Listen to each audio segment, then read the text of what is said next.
versículo. Eu falei Lucas 21, não foi? Mas o versículo que é 21, é Lucas 11.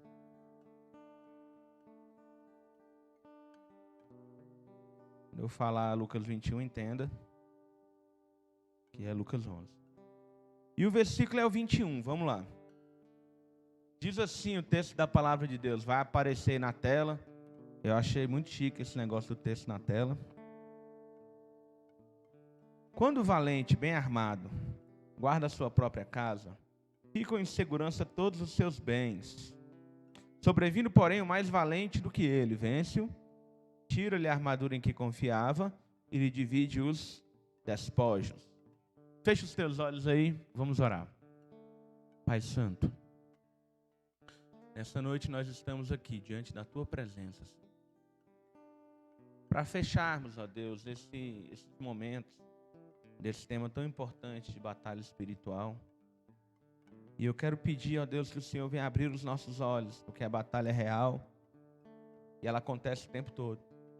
Toma cada família nas Tuas mãos, cada filho, cada filha, toma nas Tuas mãos de uma forma poderosa. Deus, não permita que o diabo roube essa palavra. Me dê graça, Senhor, para não atrapalhar aquilo que o Senhor quer falar com os Teus filhos, no nome de Jesus. Amém, irmãos. Então vamos lá. Batalha espiritual, parte 3.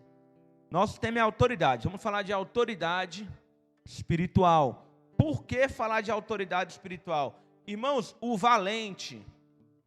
Esse texto é muito interessante, porque o primeiro valente é o diabo. Depois vem um que é mais valente do que ele. E expulsa daquela casa. Agora, aquele que é mais valente, que nós sabemos que é o nosso Senhor Jesus, ele só pode fazer isso porque ele está revestido de autoridade. Então precisamos falar de autoridade. Vai aparecer na sua tela o texto de Mateus 28, 18. E Jesus, ele vai estar falando com os discípulos exatamente o que eu falei para vocês. Onde diz assim, disse-lhe Jesus, é-me dada toda a autoridade nos céus e na terra. Então Jesus, por ser revestido de toda a autoridade, é que ele pode fazer isso. E nós, irmãos, se nós queremos lutar essa batalha, e eu já vou corrigir o que eu acabei de falar, não é se nós queremos lutar essa batalha, se nós queremos vencer essa batalha. Porque lutar, a gente vai lutar de qualquer forma, querendo ou não, estamos inseridos em um ambiente de batalha espiritual. Então nós precisamos estar revestidos de autoridade espiritual. E nessa noite eu quero falar para vocês alguns aspectos muito importantes em relação a esse negócio que a gente chama de autoridade espiritual. Amém? Primeira coisa que a gente vai ver, primeiro aspecto, está no livro de Atos, capítulo número 19.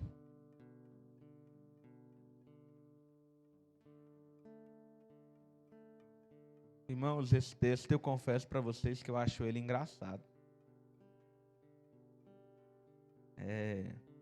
Dá vontade até de ter visto o ocorrido. É Atos 19, a partir do versículo 13. Os filhos de Seva. Misericórdia. Vamos lá. Diz assim o texto. E alguns judeus, exorcistas ambulantes, tentaram invocar o nome do Senhor Jesus sobre possessos de espíritos malignos, dizendo: conjuro-vos por Jesus, a quem Paulo prega. Os que faziam isso eram 7 filhos de um judeu chamado Seva, sumo sacerdote. Mas o espírito maligno lhe respondeu: conheço a Jesus e sei quem é Paulo, mas vós quem sois? E o possesso do espírito maligno saltou sobre eles, subjugando a todos. 7 pessoas, gente. De tal modo que prevaleceu contra eles, e que desnudos e feridos fugiram daquela casa. Irmãos, interessante que quando a gente olha para a palavra autoridade, ela pertence à mesma raiz da palavra exorcista, no original. E aqui nós estamos diante de pessoas que eram exorcistas. Eu não sei se eles tinham esse ministério, eu não sei se era uma profissão. Só sei que a Bíblia diz que eles eram exorcistas. Eles eram aqueles homens que o negócio deles, o lance deles era expulsar demônio. Mas aqui não deu certo, não. Irmãos, o primeiro aspecto que nós precisamos entender sobre a autoridade espiritual é que o diabo ele não respeita cargo. O diabo ele não respeita tempo de igreja. O diabo ele nem respeita idade. A autoridade espiritual é a única coisa que o inimigo se submete. É a única coisa que ele respeita. Esses caras poderiam ter o cargo de ser aqueles que expulsam os demônios, mas se não estão revestidos de uma autoridade, eles não serão respeitados. Eu posso ser o pastor da igreja, presidente de uma denominação gigantesca, se eu não estiver revestido de autoridade, eu não vou conseguir vencer. Eu posso ser um líder, eu posso estar 200 anos dentro de uma igreja, nada disso me traz vitória. A única coisa que o inimigo respeita é a autoridade espiritual. Então, se eu estou revestido de autoridade, eu posso entrar nessa batalha para vencer. Se eu não estou revestido de autoridade, então a coisa fica feia do meu lado. Um outro aspecto importante, irmãos, que tem a ver com o primeiro, é que a autoridade espiritual, e somente a autoridade espiritual, determina quem é o vencedor nessa batalha. A vitória pertence àquele que tem mais autoridade. Vamos ler um outro texto. Lucas.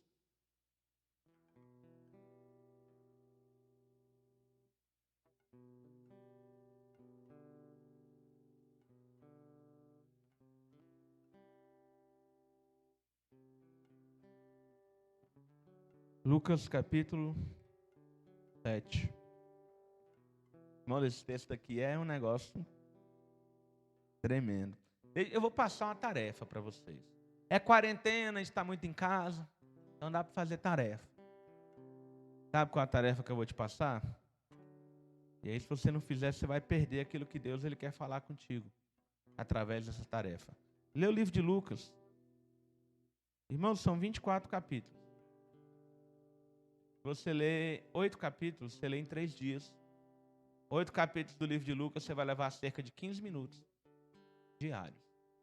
É uma tarefa bem simples. Por quê? O livro de Lucas, irmãos, é o livro que mais fala de autoridade espiritual. Não tem nenhum livro na Bíblia que fala tanto de autoridade espiritual como no livro de Lucas. Por exemplo, a tentação de Jesus no deserto. Tem no livro de Lucas. E também tem no livro de Mateus.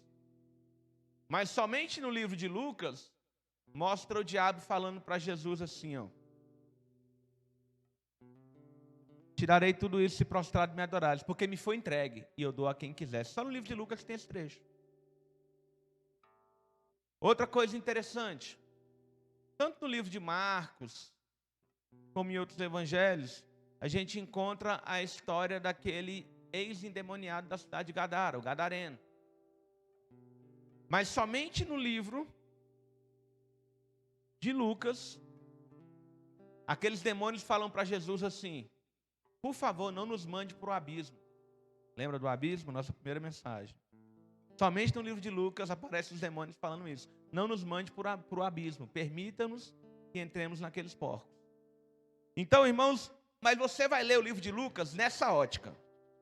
Na ótica da batalha espiritual, na ótica da autoridade espiritual, você vai perceber que Jesus, ele vai te dar muitas revelações durante essa leitura. Então, fica aí essa tarefa. Mas vamos lá, olha que texto tremendo esse. É o capítulo 7, versículo de número 5. É um militar, é o centurião. Ele diz assim: porque é amigo do nosso povo, e ele mesmo nos edificou a sinagoga. Então Jesus foi com eles. E já perto da casa, o centurião enviou-lhe amigos para dizer: Senhor, não te incomodes, porque não sou digno de que entre em minha casa. Por isso eu mesmo não me julguei ter contigo. Porém, ó que tremendo, irmãos, manda com uma palavra, e o meu rapaz será curado. Porque eu sou homem sujeito à autoridade, e tenho soldados às minhas ordens, e digo, este vai, e ele vai, e a outro vem, e ele vem, e ao meu servo faz isso, e ele faz. Um cara acostumado com a autoridade, ele está falando para Jesus assim, eu sei que o Senhor tem autoridade sobre as enfermidades, então não precisa nem entrar na minha casa, é só uma palavra, e eu sei que o meu moço, ele será curado. Irmãos, a vitória na batalha espiritual pertence àquele que tem mais autoridade. Se eu tenho autoridade em nome de Jesus, eu venço. Agora, se o inimigo tem mais autoridade para me acusar dos meus erros e dos meus pecados do que eu tenho autoridade para expulsá-lo, ele vai prevalecer. Então a batalha é sempre vencida por aquele que tem mais autoridade. Eu vou orar por uma pessoa possessa, eu venço se eu tiver mais autoridade. Eu vou orar por um enfermo, eu consigo mandar aquela enfermidade embora se eu tiver mais autoridade. Eu vou entrar no momento de intercessão pela minha família ou por qualquer outra pessoa. Essa oração, ela precisa ser revestida de uma autoridade. Quando Deus ele fala para Ezequiel assim, eu busquei um homem que se colocasse na brecha pelo meu povo. Não é que ninguém estava ali, mas é porque não tinha ninguém com autoridade para fazer. Porque gente tinha. Gente querendo fazer as coisas dentro da igreja, é só o que tem. Gente querendo tocar, querendo cantar, querendo dançar, querendo pregar, querendo dar salto mortal na igreja, é só o que tem. Agora, pessoas revestidas de autoridade, é outra história. Então, dentro desse ambiente de batalha espiritual, a vitória sempre vai ser dada para aquele que tem mais autoridade espiritual. Amém? Glória a Deus. Irmãos, então busque. Busque ser cheio dessa autoridade. Busque ser revestido de uma autoridade. Aqueles caras lá, os filhos de Seva, que a gente leu, eles sabiam fazer, eles viram Paulo fazendo. Eles só esqueceram de um detalhe, que Paulo era revestido de uma autoridade. A tal ponto que os demônios falam assim, olha, a gente sabe quem é o Paulo. E a gente não gosta muito de cruzar com ele, não. O cara é revestido de autoridade.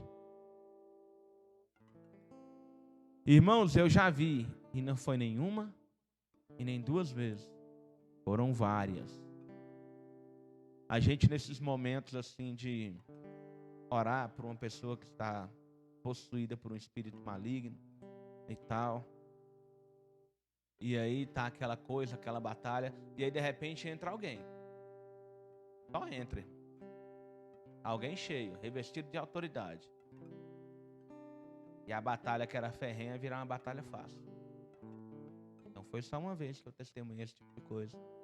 Eu já vi acontecer várias e várias vezes.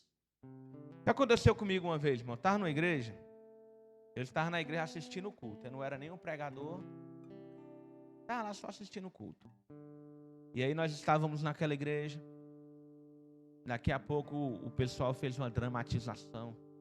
Irmãos, a dramatização ela foi muito bem ensaiada. Ela foi muito bonita.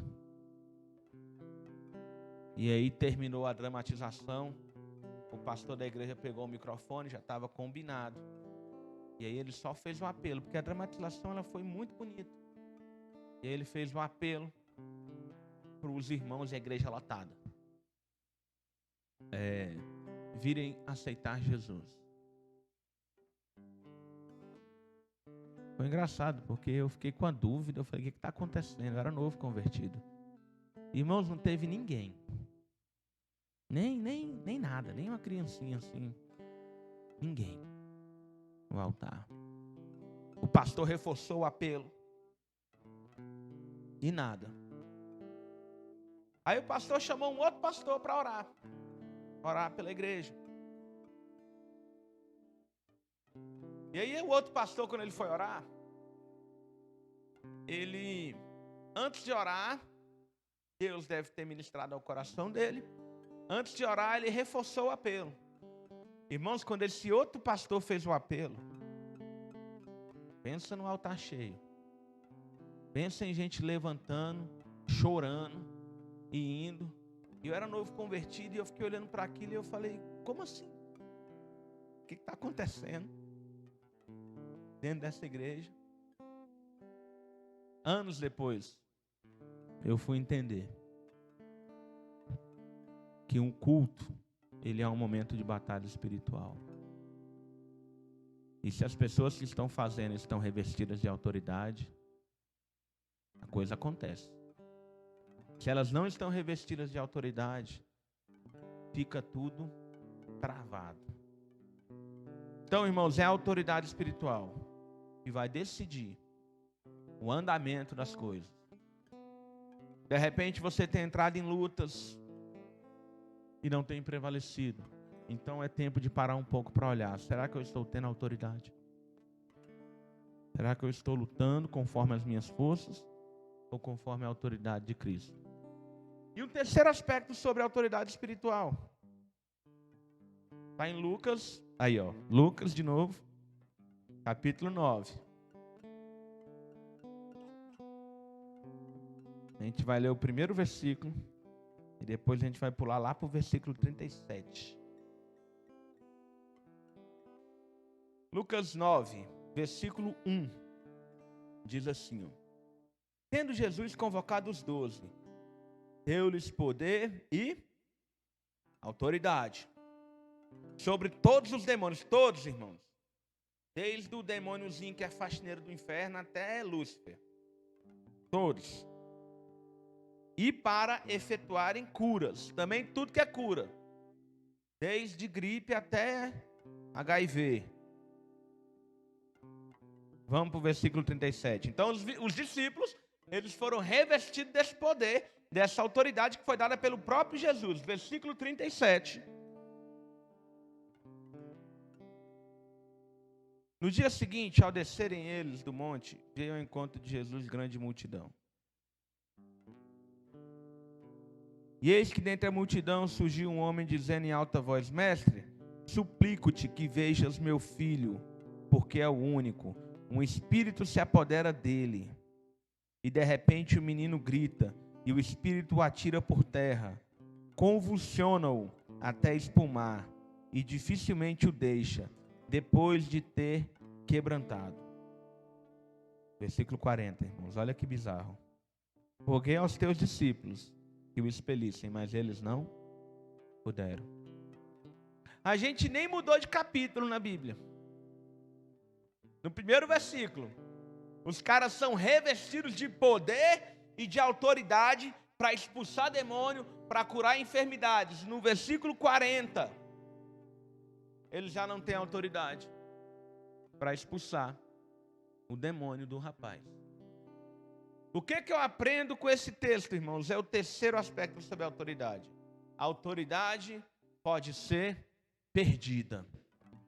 A autoridade espiritual pode ser perdida, irmãos. Então eu preciso semear a autoridade espiritual de Jesus em minha vida. E como que eu faço isso, pastor? Eu vou semear a minha autoridade através da manutenção dessa autoridade. Ela está relacionada a 4 disciplinas espirituais.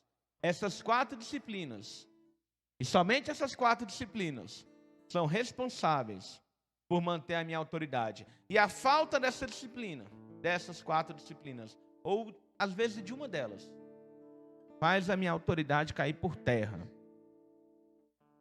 Então vamos lá.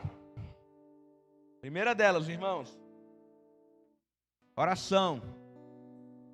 Por que a oração ela é responsável por manter a minha autoridade? Porque, irmãos, na verdade a autoridade ela não é minha. Porque comparar o meu poder com o poder do demônio mais chinfrim que tem por aí, miserável homem que sou. Então a autoridade ela não é minha. Eu exerço a autoridade de Cristo. Aí sim, irmãos, quando eu sou revestido da autoridade de Cristo, aí pode se levantar o cão dos infernos que quiser, ele não vai prevalecer. Mas eu preciso entender que essa autoridade não é minha. E através da oração, através de uma vida de oração, através de uma comunhão com Cristo, eu consigo exercer a autoridade que é de Cristo. Então por isso, irmãos, é tão importante uma vida de oração. Não adianta, eu posso ser o pastor da igreja. Não adianta eu chegar de cara limpa querendo entrar numa batalha espiritual, irmãos, eu vou ser envergonhado, igual os filhos de Seva foram. É interessante que os demônios falaram para os filhos de Seva: nós conhecemos a Jesus. Ou seja, a autoridade, irmãos, ela está no nome de Jesus. Nós vimos há umas pregações atrás que o nome de Jesus é a arma de ataque. É o nome que está acima de todo nome, pelo qual diante do nome de Jesus todo joelho se dobrará e toda língua confessará que Ele é o Senhor. Então a autoridade está no nome de Jesus. Eu exerço a autoridade que é dele. Você percebe que lá em Mateus 28, Jesus ele vai trazer o mandamento que mudou a história do planeta Terra, onde ele olha para os discípulos e fala assim: ide por todo mundo e pregai o evangelho a toda criatura, ide fazer discípulos de todas as nações. Mas Jesus ele não dá esse mandamento antes. Jesus ele espera morrer, ressuscitar, ser revestido de toda a autoridade para aí sim trazer esse mandamento. E no livro de Lucas fala assim: em meu nome vocês vão fazer isso. Vamos dar uma olhada? Não está no script não, mas já que o Espírito soprou esse versículo para mim, vamos lá. É Lucas 24, irmãos. 47, ó. Jesus revestido de toda a autoridade, ó, e em seu nome se pregasse arrependimento para a remissão de pecados a todas as nações, começando por Jerusalém. Amém? Então a autoridade ela está no nome de Jesus. A autoridade é de Jesus. Eu somente vou usar dessa autoridade que não é minha, mas para eu poder usar dessa autoridade, eu preciso estar ligado a Ele. Eu preciso estar em comunhão. Eu preciso estar junto de Jesus. Sem orar, irmão, não adianta. Irmão, sem orar, você pode pregar o sermão mais lindo. Amanhã esqueceram desse sermão. Sem orar, você pode ser o músico mais talentoso. Não vai tocar ninguém. Eu preciso de Jesus. E eu literalmente preciso de Jesus. Eu não sei como é que no momento desse de quarentena, um irmão e uma irmã consegue não orar. É muita falta de querer algo sério com Deus, eu não orar, tendo tanto tempo como eu estou tendo. Então a oração, irmãos, é a primeira autoridade, primeira disciplina relacionada à manutenção da minha autoridade. Segunda delas, leitura da palavra. Irmãos, sabe o que eu tenho percebido? Eu até tenho conversado com algumas pessoas a esse respeito. Tem um monte de crente. E assim, um monte de crente até próximo. Que são crentes, eu não duvido da conversão desse irmão. E não duvido também do compromisso dele com Deus. Crente, tem vida de oração, mas tem uma dificuldade tremenda com a leitura na palavra. Não são poucas as pessoas que passam por esse tipo de problema. E sabe qual é o grande problema, irmãos? E João 8,32 fala o que, irmãos? E conhecereis a verdade, e a verdade vos libertará. Ou seja, é o meu conhecimento da palavra de Deus que vai fazer com que eu não seja enganado. pelo diabo. Quando eu não tenho conhecimento da palavra de Deus, eu sou facilmente enganado. Aí eu preciso o tempo todo que o meu líder, que o meu discipulador chegue diante de mim para desmascarar aquela mentira do diabo, e aí eu continuar caminhando. O que é uma coisa boa, a mentira foi desmascarada. Mas se de repente eu buscasse o conhecimento da verdade, eu não precisaria disso. Irmãos, Jesus, esse texto ele me impacta muito, é Jesus no deserto.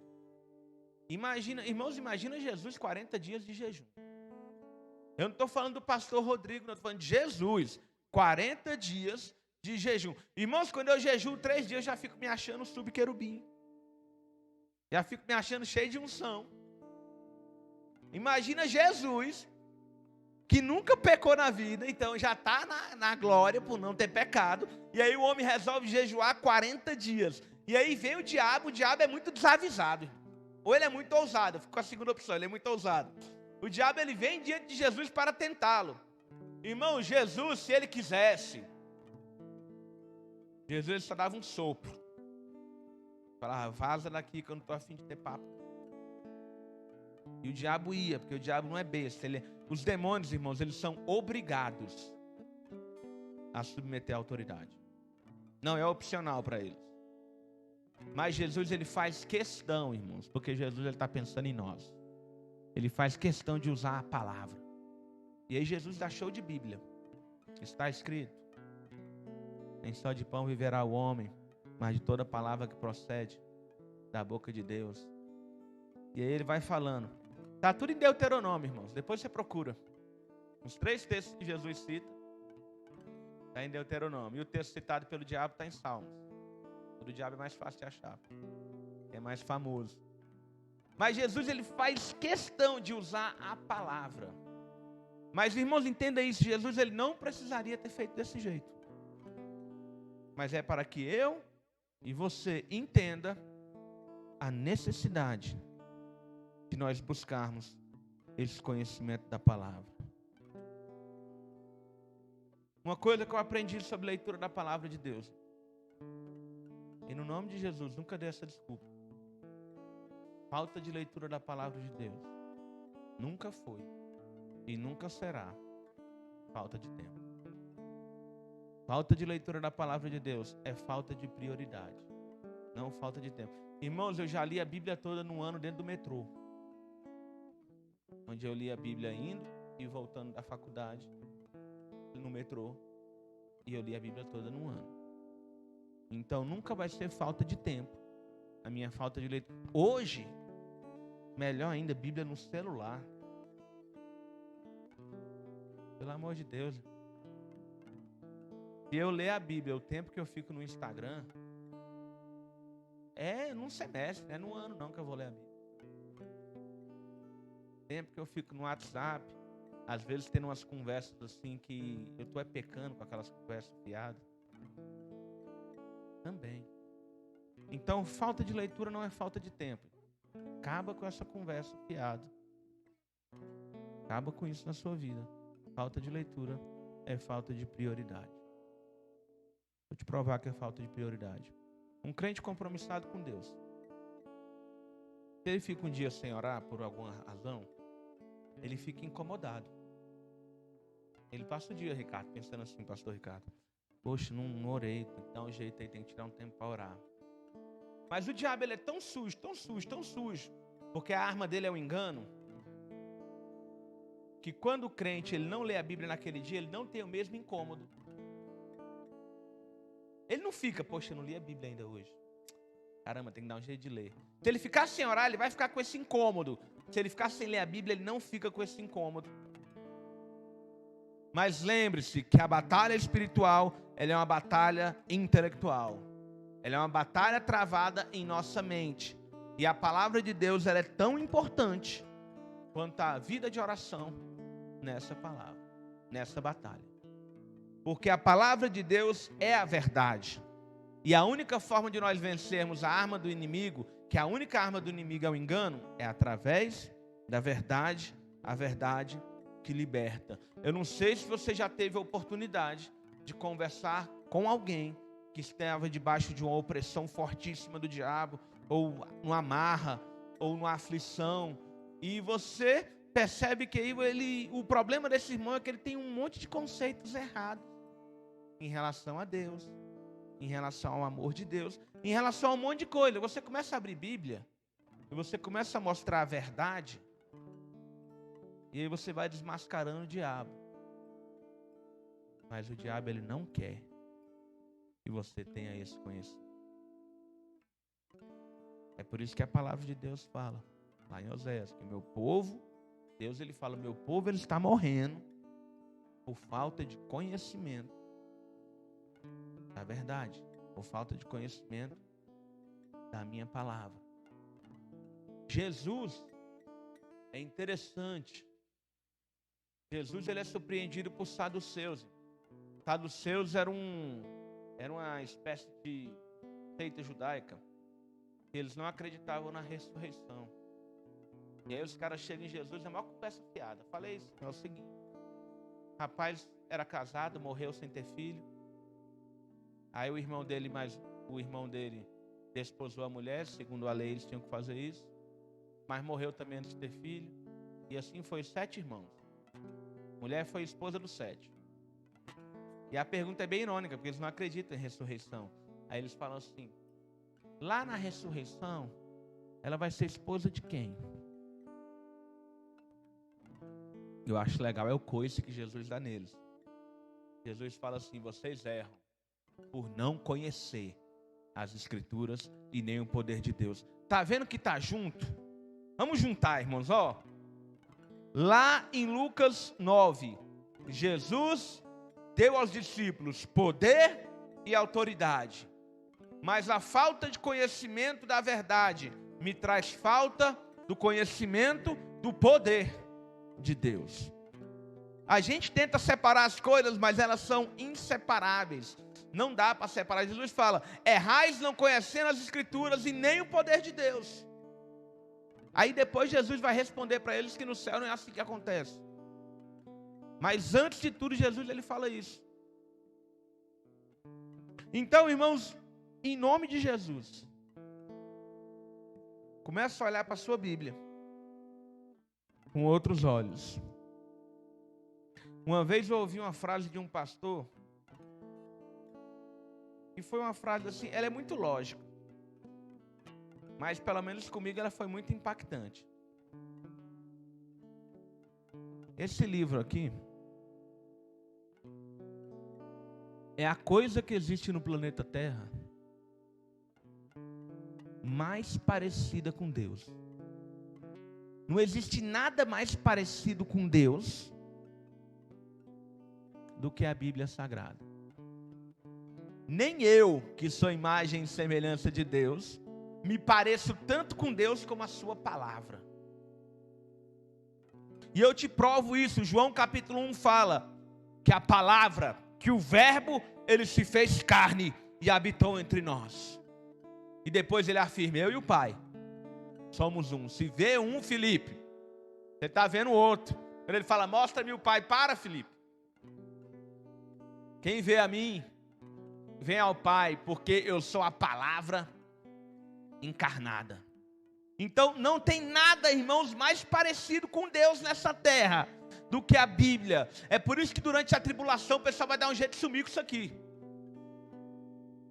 Vai dar um jeito de desaparecer com Bíblia. É por isso que quando há perseguição em alguns países, a primeira coisa que acontece é a proibição da palavra de Deus.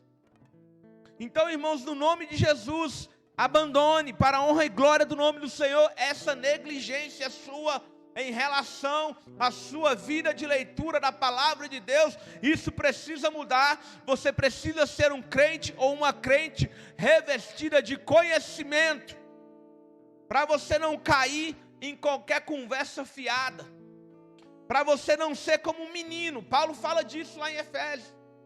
Ele fala para que não sejamos como meninos, agitados de um lado e para o outro, levados ao redor de todo vento de doutrina. Ou seja, o cara falou isso, eu vou seguir. O outro fala outra coisa, eu vou seguir também. Irmão, sabe por que falso profeta consegue vingar? Porque nos falta conhecimento da palavra. Quando Paulo ele vai pregar em Bereia, os caras estão consultando a palavra enquanto Paulo prega. Se Paulo fosse falso profeta, eles iam olhar e falar: alto lá.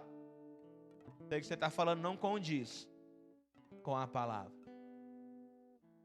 Irmãos, falso profeta é juízo de Deus para crente meia boca, para crente mais ou menos, porque só segue falso profeta quem não tem conhecimento da palavra de Deus. Então, irmãos, passa a olhar de outro jeito. A oração não é mais importante que a minha leitura, e nem menos importante. Elas estão em pé de igualdade. Da mesma forma que é importante eu orar e buscar a face de Deus, é importante eu buscar a presença de Deus, a verdade da palavra de Deus, através da sua palavra. Amém? Dá um exemplo para vocês. Eu falei para vocês que o livro de Lucas é o livro da Bíblia que mais fala de batalha espiritual, de autoridade. Sabe que dia eu tive essa revelação? Hoje. Eu estava deitado na rede, colocando Davi para dormir e lendo o livro de Lucas no celular, e daqui a pouco vem Jesus falando de batalha, Jesus falando de autoridade, e textos que tem em Lucas que não tem nos outros. E eu comecei a olhar para aquilo, a ficha começou a cair, eu falei: caramba, como o livro de Lucas fala disso? E nem era porque eu ia pregar, irmãos, porque essa pregação aqui, ela já está pronta, foi cola do livro. Então nem era porque eu ia pregar, mas eu comecei a ler e Deus ele começou a falar. Irmãos, eu vou te falar uma coisa, eu já perdi a conta de quantas vezes eu li a Bíblia toda. Quando chegou em 10, eu parei de contar. E o livro de Lucas, por ser um livro do Novo Testamento, mais ainda. Mas dessa vez Deus trouxe essa revelação. Por que eu estou falando isso? Porque às vezes a gente até lê a palavra de Deus, mas a gente lê a palavra de Deus como se estivesse lendo um livro qualquer. A gente esquece que esse negócio é vivo.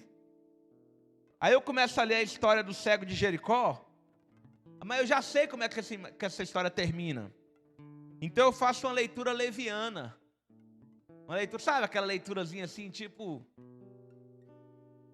desencargo de consciência? Tendo que Deus ele me chama para olhar as entrelinhas. Deus ele me convida para ter uma revelação nova. Irmãos, antes de ler a sua Bíblia, ore antes. Fala: Deus, vou ler a tua palavra. Fala comigo. Eu disse que crente não pode apostar, né? Então eu te afirmo que Deus ele vai falar contigo. Vai falar, irmãos, você buscar e você fazer aquela leitura concentrada, não aquela coisa esculhambada. Orou, pediu para Deus falar. Deus vai falar. Por que você sente muito mais sono lendo a palavra de Deus do que orando?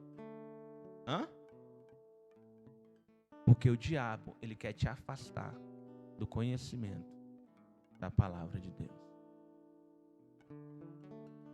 Amém?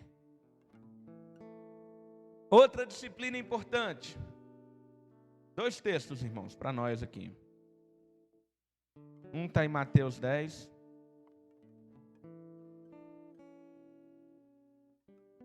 Foi engraçado isso aí, Joab. Está em Mateus 10. Irmãos, vocês não entenderam, mas amém. É o versículo de número 21. Aleluia. Mateus 10. É Mateus, irmãos, eu estou no livro de Lucas aqui.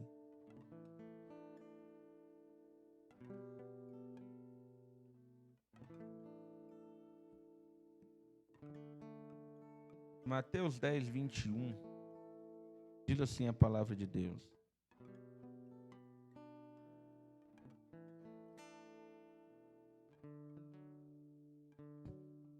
Irmãos, esse texto está errado. Não é Mateus 10, 21, não. Eu errei. Mas é o texto que diz assim, onde Jesus fala que essas castas só saem com jejum e oração. Ou seja, existem batalhas onde eu vou precisar de um algo a mais. E esse algo a mais é jejum e a oração. A oração nós já falamos dela, então esse algo a mais é o meu jejum. Outro texto importante, está lá no livro de Gálatas. Mateus 17, 21. Me sopraram aqui ó, o ponto eletrônico. Vamos lá para Gálatas, irmãos. Gálatas 5. Eu lembro quando eu era novo convertido, pediram para eu decorar esse texto. Ô trem bom esse negócio de decorar texto, irmãos. Pastor, mas eu não estou nem lendo, que dirá decorar. Eu sei.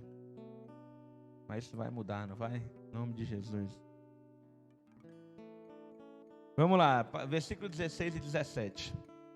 Gálatas 5, 16 e 17. Diz assim: digo, porém, andai no Espírito e jamais satisfareis as concupiscências da carne. Porque a carne milita contra o Espírito, e o Espírito contra a carne. Porque são opostos entre si, para que não façais o que porventura seja do vosso querer. Irmãos, preste atenção, que coisa poderosa. Para que serve o jejum? Para eu conquistar aquela bênção? Eu vou jejuar para Deus abrir as portas. Nada contra, mas o objetivo do jejum não é esse.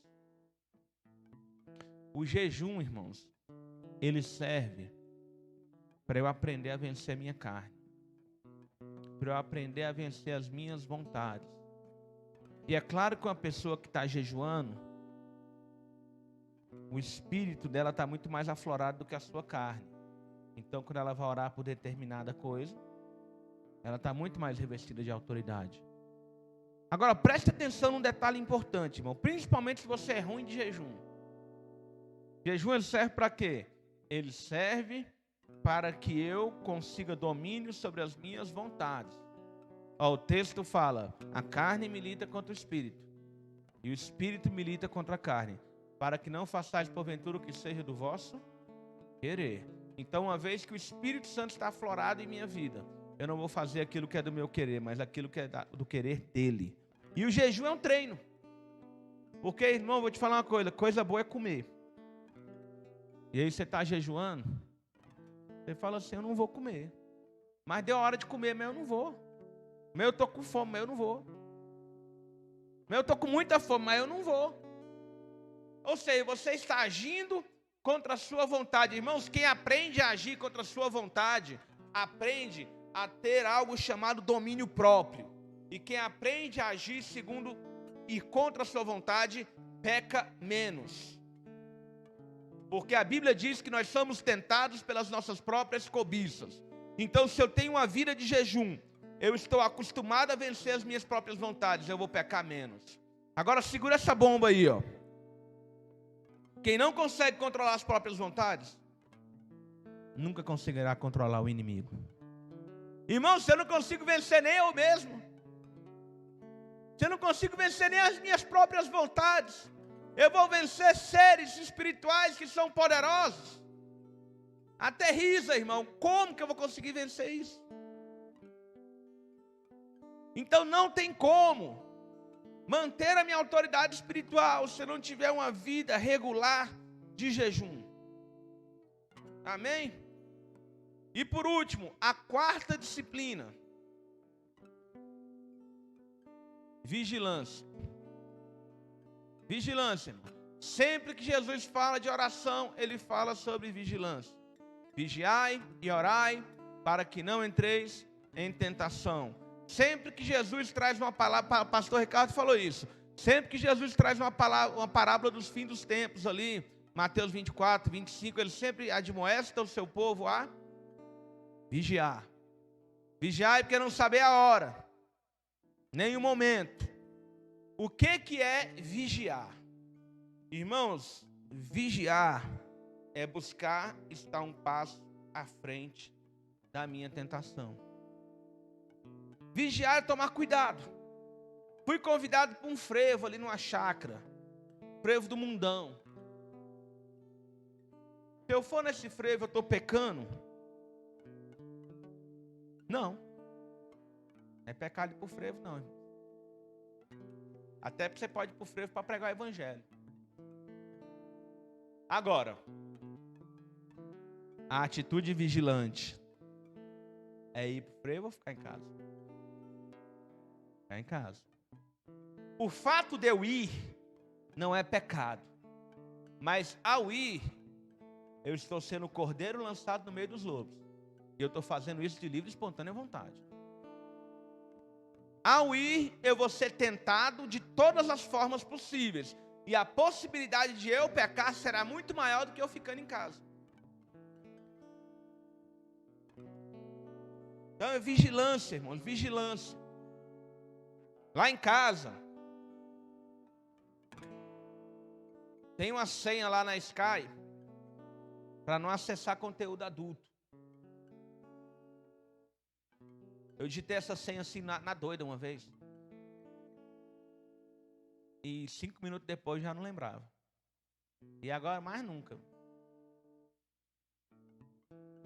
Pastor, porque você costumava ver esse tipo de conteúdo? Não, irmãos. Mas é a atitude vigilante. Aí eu chego em casa um dia de madrugada, vou assistir uma TV. E aí está passando um conteúdo desses adultos. É uma tentação. Eu posso rapidamente mudar o canal, sim. Mas eu também posso dar uma olhadinha porque fiquei curioso. Também. Então qual é a atitude vigilante? Você mata o mal pela raiz. E eu vou te falar porque que eu fiz isso, irmãos. Uma vez eu fui num casamento com a minha esposa. Esse dia eu fiquei com raiva. A gente voltou do casamento. Minha esposa foi trocar de roupa. E aí eu liguei a TV enquanto ela trocava de roupa. Irmãos, eu liguei na TV na ESPN Brasil. Canal que só passa esporte. Eram 3 e poucas da manhã. Aí estava passando uma cena de sexo de um filme pornográfico. Aí na mesma hora, eu mudei o canal. Mas eu fiquei assim, como assim? ESPN. E aí nesse dia eu falei, não, vou bloquear esse negócio. Porque eu não vou cair nesse tipo de cilada. Então a atitude vigilante, irmão. O vigilante, eu fico um passo à frente. Ah, eu estou namorando aquela moça. A gente está namorando na santidade, a gente não vai pecar não. Ela vai viajar, ela me chamou para viajar com ela. Não é uma atitude vigilante fazer essa viagem. Não é uma atitude vigilante dormir na casa do meu namorado, da minha namorada. Então, irmãos, eu preciso semear a vigilância. Quem vigia muito peca menos. Porque quem vigia muito é menos tentado. E se eu sou menos tentado, automaticamente eu peco menos. E o pecado, irmãos, é aquilo que rouba a minha autoridade. Em algum momento, os discípulos, entre o versículo 1 e o versículo 40, eles pecaram. E aí, aquela autoridade que foi outorgada a eles foi embora. Desceu pelo ralo. O vinho novo foi colocado no odre velho. E vazou tudo. O odre velho estava todo furado. Todo cheio de remendo. Uma vez o pastor Ricardo, para a gente fechar, ele me contou uma história sobre um pastor amigo.